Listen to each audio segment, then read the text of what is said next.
Okay. Now, you remember that little bolt there that we took from the rotor? Loctite. So, what you want to do is get a lug nut. I don't know if you have, I got these axle nuts off of a Volkswagen some time back, and I use it so that this way I could hold the rotor as firmly to the hub as possible. Now, by doing that, what it does is help me to put this on. It doesn't make it crooked. Add a little Loctite on there. Loctite blue, you don't want the red. As I said, you gotta think about the guy that's gonna come after you. And you just thread him in. Yes. Now you don't have to go crazy with it because it does have Loctite on there. So no need to go absolutely crazy. You could do it by hand or with a 3/4 inch ratcheting. That's why I did not want to damage the threads, the patterns of the torques.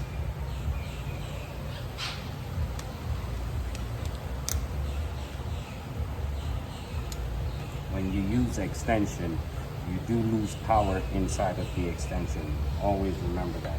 So you could either increase or just go normal. I just hand tighten it, so I just want, that's it. All right. Now, sorry about that, hardware. Oh, we gotta close this up. Have a tendency of knocking it over. Yeah. Look at my work area. I got all of the stuff on there. We're still debating on whether or not we want to update to a, I tell you what. I'm not really too particular in working on the top of the box. I don't want to damage my baby, but this way you will have a better view of what is it that I am doing until the rest of my recording equipment gets it. Alright, so here we have caliper bracket. When brakes today come with these new things. Now there's something that I'm trying to stress about these things here, besides the sliders. These things have these little lip, yes? One side flat, curve, have a little lip. I believe this is the brake pad holding piece, spring loaded. Yes? Okay.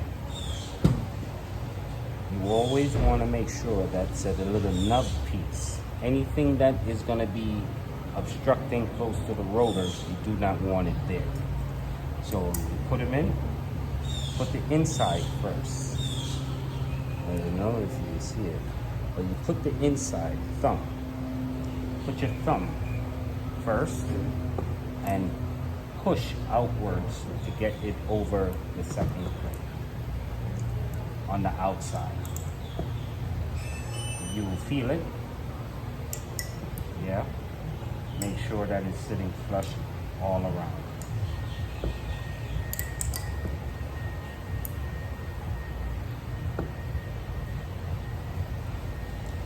Yes. Now, this one right here. If you don't have this inside, it's backwards.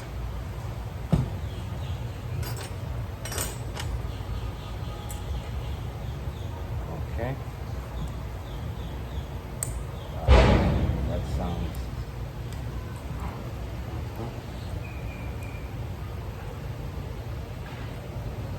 I like to make sure that so that they are down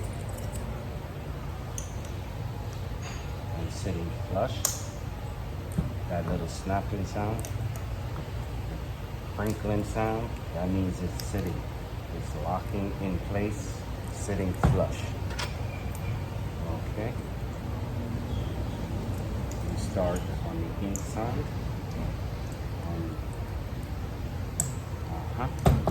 Outside. Okay. Look good? Yeah. Old ones? I don't know, garbage, something. Okay.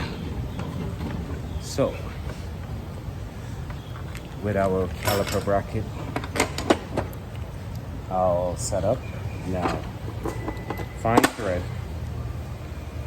Yes. Fine thread does not need a lot of torque to tighten. Loctite, blue. You could use red at your own discretion. But I find that the blue works good for these fine thread things. It holds them in place nice and tight without going crazy.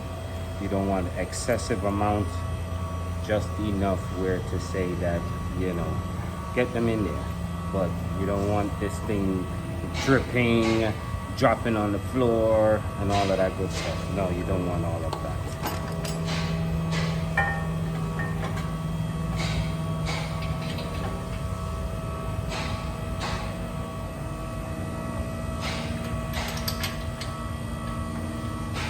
All right, I'll switch you around and put you on this side.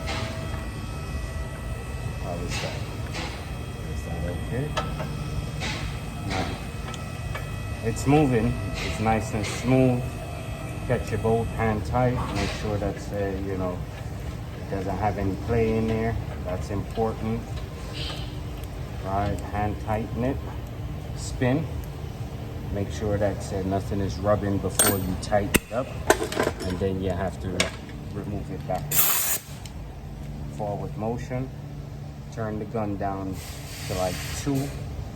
You know, this one here is 1, 2, 3. Yeah, because they're fine thread, I'm going with number 2. It has Loctite on there, so I don't need to bang and hammer.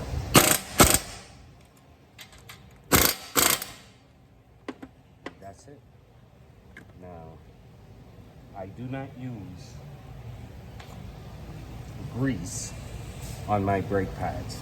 I don't do it. If this thing here is good and it's new, you don't need to use grease. You use grease and then the vehicle starts squeaking. You says, but damn, Exodus told me to use grease and it's still squeaking. No, I don't use grease because grease heats and then it splashes on. It's like spraying Armor All on your tire and then it gets, the blowback gets onto the rotor. That helps to create squeak. The dust, all of that stuff there. So I don't put grease on the bottom of my brake pads. Wear indicator on the bottom of the caliper bracket. Me, it doesn't matter, but I like to put it that way.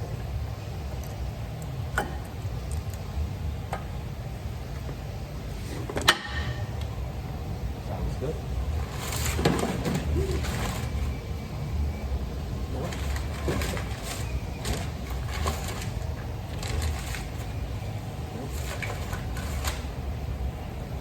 Now, some vehicles, rear indicators come on only one side of the pad, but apparently Chrysler is special, so they put them both on pads, still on the bottom.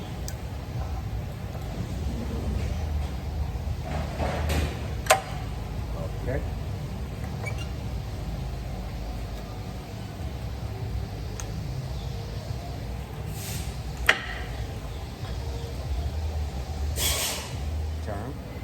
Oh man, that 30 seconds seems like it was forever. Oh wow. Okay, so our bolts does not have any Loctite on them. Now the trick behind this is definitely Loctite. Seeing that the slider is not a locking slider. So we just put a little Loctite on the threads. Work them in, evenly spread. As I said, Loctite If you put too much, what happens is that it just gets all gummy and corroded. It looks horrible. It gives you a pain in the ass when it comes time to loosen these things. Okay, so that's one. Hold your rotor, your caliper, as close to the pins as possible.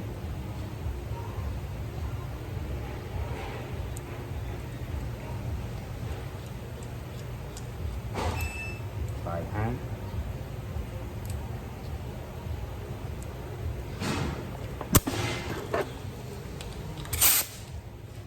Forward. One notch off of the load. One notch. One hit. Two. Done. You don't want to go crazy with these so soft bolts. You don't want to go crazy with them. Loctite. Jeep, the Wrangler, Dodge, Chrysler, anything that falls in that category when we are working, when it comes to the brakes or the intake or whatever, they are so soft. Okay, so hand tight, you take it off.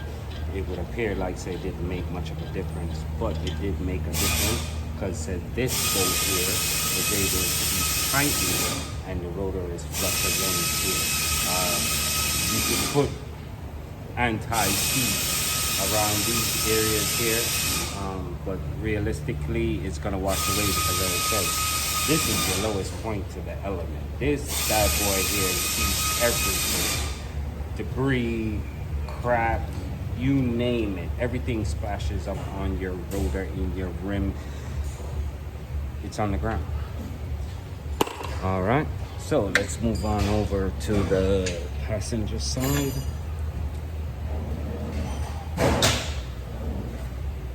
Okay, let's bring you down so that we could just slide under the lift. Here we go. So we're just going to basically repeat everything that we did on the driver's side. You may get it in, what do you call it, that fast reel type thing. And when we're about to put the wheels back on, you'll be able to see it. All right. You may hear me say one or two things. If something jumps out at me, I may point it out to you. All right. Don't forget to turn the gun back down. You don't want to make the mistake and leave it on the high side. Okay. Now it's starting to spin. So what I do, let's see if this one will do. I'll put it back.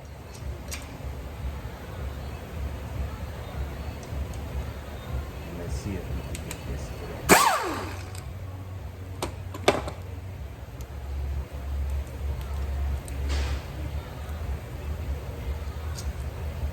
Okay, clean.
Sure that the dust cover is not sitting above the piston.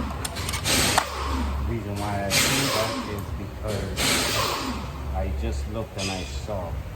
So if you could get a pick or a really, your small little screwdriver where to say you can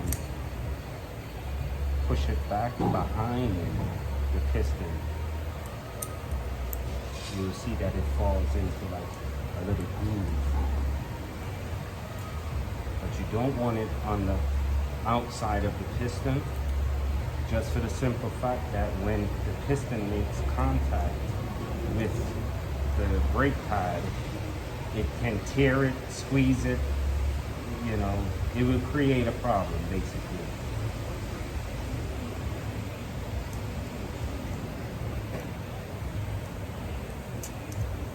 Okay.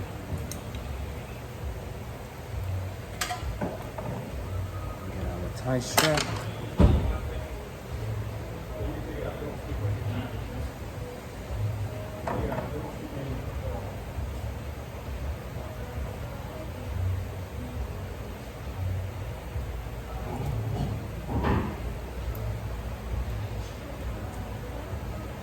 How's everyone doing? I hope the new year has brought everyone great prosperity. Yeah.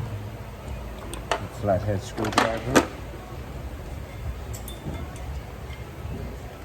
For me. Okay.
could get Loctite at your auto parts store.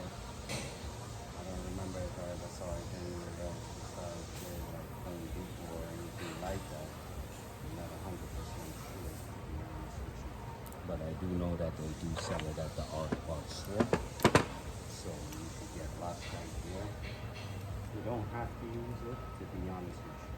You don't have to. But I am showing you what I do here to make things more preventable for you in the long run. Okay. Look good, sounds good. All right.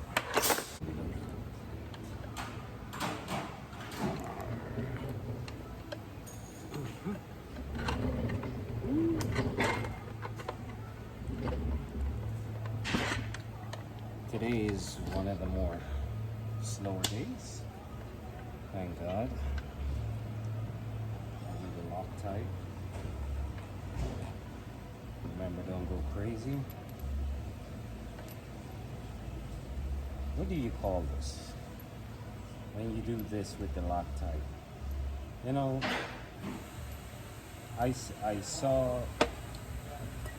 to work with a man and I saw him do it, and it made sense to me on getting even distribution on the nut, yes? So I started doing it, but I don't know what it's called. Or, you understand what I'm trying to say? But it works. I take lessons from mechanics that I've met. I don't like the term tech. I think that in this profession, if you are good at what you do and is respected in its proper term, it is mechanic. You know, at least I grew up learning that. And I've always just considered that. Work every day and try to be the best mechanic that I can be. Try to learn something new every day, expanding the knowledge base.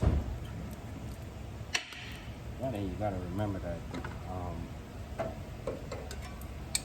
in this particular profession,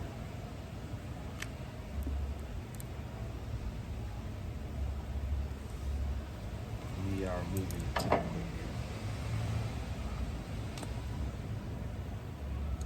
We are moving too quick.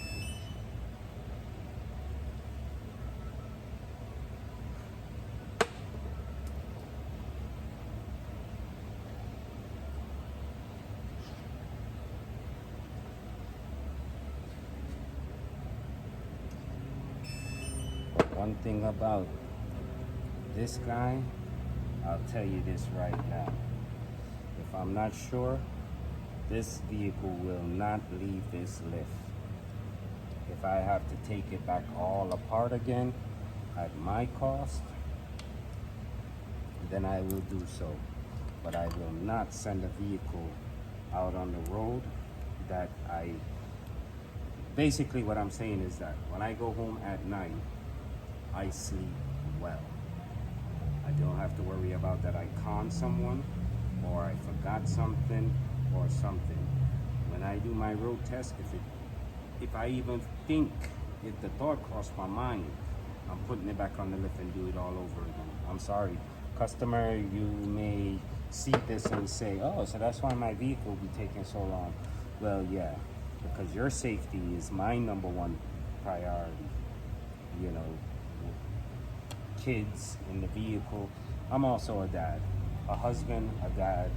So I take these things into consideration. You know, my kids travel in the car, you know, so I think about families and things of that nature. If you're not gonna do the job right, don't do it at all. what my daughter said? Do it for the love and not for the like. Quote unquote chronics. I love what I do.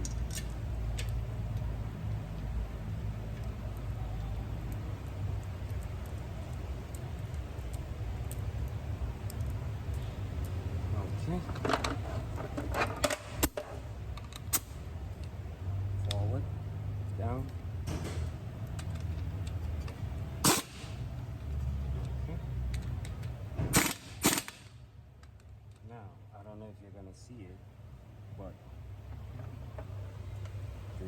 when I said to put the Loctite on there, this is the reason why. See this right here, the slider.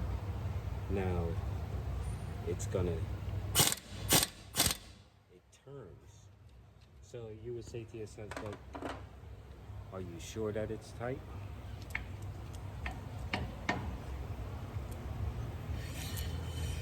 Look good. Yes.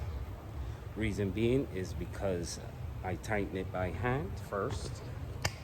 Make sure that say was flush up against the caliper, and also that we put Loctite on there because I knew that say at some point it will spin.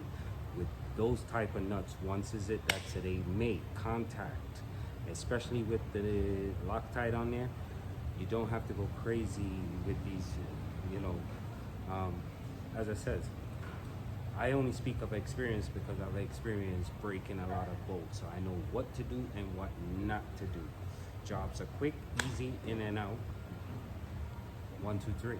Let's get the wheels on and get this big Jeep out of our head. Okay? We'll be right back. All right, let's bring this bad boy down. We're gonna bring it down slowly and not to the ground. Now, I took off 3 wheels, yes? So what I'm going to be looking for is that right wheel to almost touch the ground.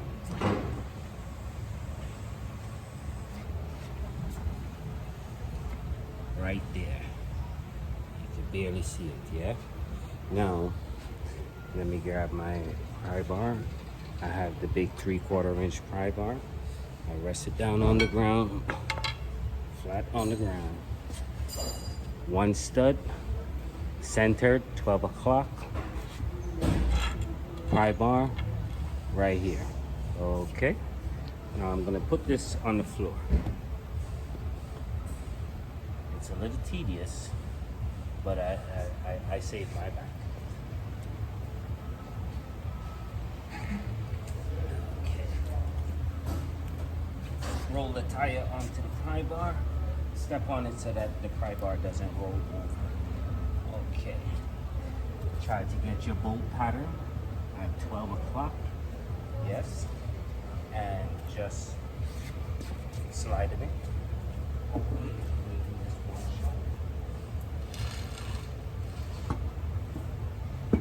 Now when you feel the back of the rim, oh, look at that.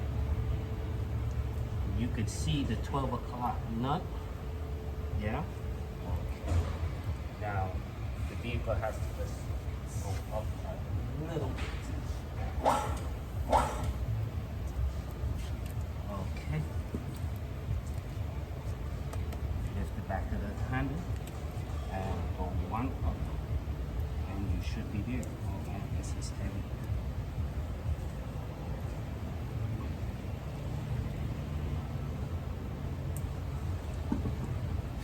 Okay, 12 o'clock is called. Come around. And, you know, slowly just come around with your hand to the 1 o'clock. Push.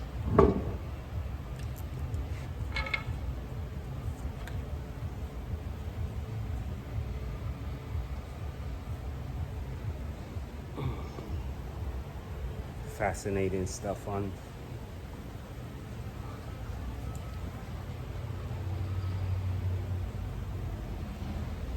Okay, we got 2 more to go. Takes your breath away, man. Takes your breath away. Okay. Remember now, 12 o'clock. Catch him. I'll be kind of like, see? The rotor moves here. It's turning in all sorts of directions. But you catch one, and you'll be able to either spin forward or come back around and try again. That's what I'm saying. Yeah. Go either which way. But always make sure that one stud is at 12 o'clock. Okay. It's hard to see behind there, but sometimes you just get lucky.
Gets old. I'm getting old.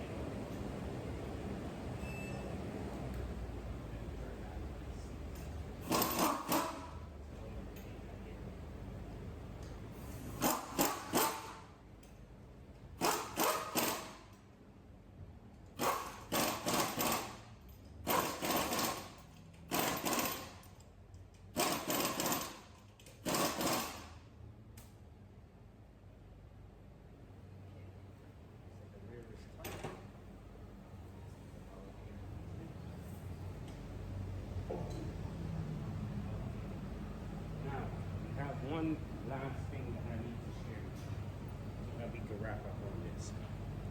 Wheel locks. Key. Wheel lock goes in. Now, when you get these wheel locks, they tell you that say, oh, don't use air on them. They will break. I agree. It's good. When we used to buy aftermarket rims back in the day, hey, they'll steal your whole car. I've seen cars on blocks. I've been to the Bronx, the Queens, Brooklyn. I've seen cars on blocks. just for the rims or the sound system, either which way the car is going. But so someone came up with this great idea here. But what they did not come up with is that every one of them have a different pattern inside.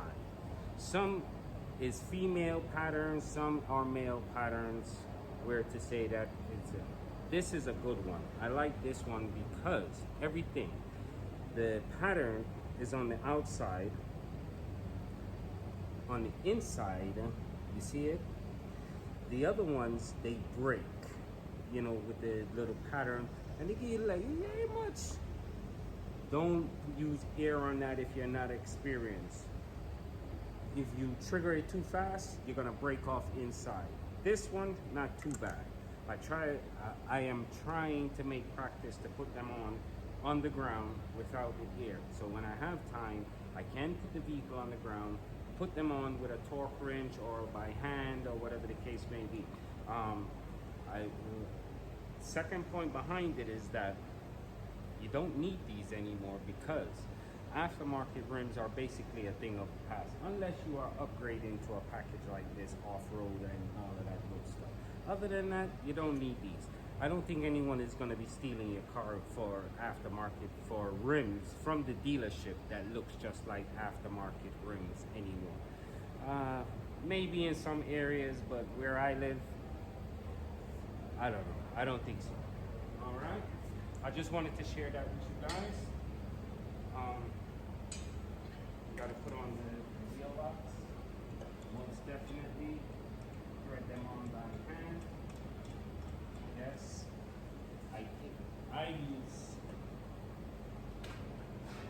I'll tell you, I'll show you something. It's a 19.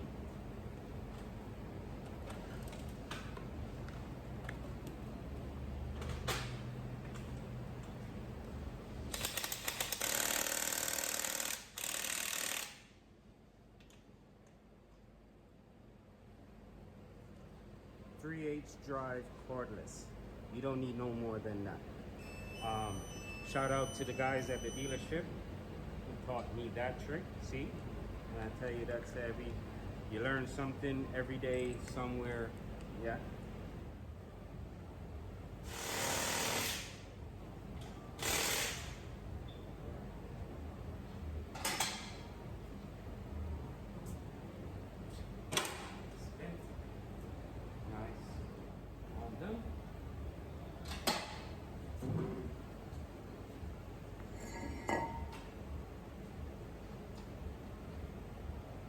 I would say I'm a fan of Jeep, but I don't like the way they drive. With that unstableness, like it wants to roll over all of it. I'm not a big fan of Jeep. I think they're cool for those who, I've seen some really nice. I did a very small term at a Jeep, Chrysler, Dodge, Jeep dealership. Very, very short term. I would not say it was extendedly long term, but I did enough where to say that I learned in how that dealership worked. Chrysler, Dodge, Jeep, the ins and the outs of those dealerships. The vehicle, because you work at a dealership, you have to learn about their product. I can respect that. So if I worked at your dealership, believe you me, I did walk away with something. Maybe not the financial part behind it, but the knowledgeable part. Oh, I soaked it all up. I got it all. Shout outs to those guys. So, all right, let's wrap up this bad boy. You won't see this Jeep again because that's that. And brake fluid is way above cap up. It's clean. So we cap the brake fluid and test drive it and grab another.